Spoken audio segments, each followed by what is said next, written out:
Skandal tanah PUPR, dugaan penjualan ilegal Rp800 juta, Kades Marga Cinta terseret. Garut. Dugaan praktek penjualan tanah milik negara kembali mencuat di Kabupaten Garut.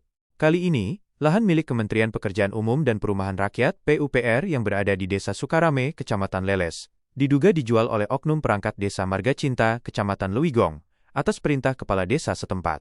Nilai transaksi disebut mencapai ratusan juta rupiah. Kamis, tanggal 2 Oktober tahun 2025. Sekretaris Desa Sukarame dengan beberapa perangkat mengungkapkan pihaknya telah berulang kali mencoba meminta klarifikasi kepada Kepala Desa Marga Cinta terkait tanah tersebut. Sudah 3 kali diundang untuk musyawarah, tapi tidak pernah hadir. Padahal tanah itu diketahui statusnya setelah ada pencairan, ujarnya. Hal senada disampaikan oleh Wawan, Satgas Desa Sukarame. Ia menegaskan, lahan PUPR sepanjang kurang lebih 1.350 meter di Blok Caneang, Dusun 3 RT 01 RW 13 Desa Sukarame, diduga dijual oleh Dedi, salah satu kepala dusun di Desa Marga Cinta, atas instruksi Kepala Desa Marga Cinta. Informasi dari Dedi, tanah itu dijual sekitar 800 juta rupiah. Padahal jelas-jelas objeknya masuk wilayah Desa Sukarame. Kami sudah tempuh cara persuasif, undangan 3 kali, tapi Kades Marga Cinta tidak pernah hadir, tegas Wawan. Sementara itu, Kepala Desa Marga Cinta, Acep Gandhi, membantah jika penjualan lahan tersebut melibatkan pemerintahan desa. Menurutnya, hal itu urusan pribadi Dedi. Sudah 2 tahun yang lalu, banyak media datang untuk klarifikasi. Kalau mau lebih jelas, silahkan tanya ke Ujang dari UPT PUPR Lewigong, beliau lebih tahu, kata Acep.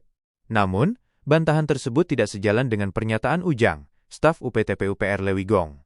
Ia menegaskan, penjualan tanah PUPR tanpa izin dinas merupakan tindakan ilegal. Saya tahu setelah ramai. Awalnya lahan dekat bendungan dipakai tol. Desa Marga Cinta mengakuinya dengan alasan penyelamatan aset. Hasil penjualan katanya dipakai membeli tanah lagi ditambahkan, senilai 500 juta rupiah. Tapi tetap saja, menjual tanah PUPR tanpa koordinasi dengan dinas itu tidak dibenarkan, ujar Ujang. Sayangnya, hingga berita ini diterbitkan, Sekretaris Dinas PUPR Kabupaten Garut belum memberikan keterangan resmi, meski sudah dihubungi melalui telepon maupun kunjungan langsung ke kantor.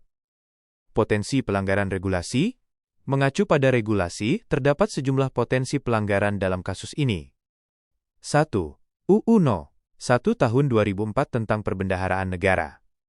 Pasal 45 ayat 1 menegaskan, setiap barang milik negara daerah dilarang dipindah tangankan tanpa persetujuan Menteri Keuangan, Pusat, atau Kepala Daerah. Penjualan tanah PUPR tanpa persetujuan resmi berpotensi masuk kategori perbuatan melawan hukum.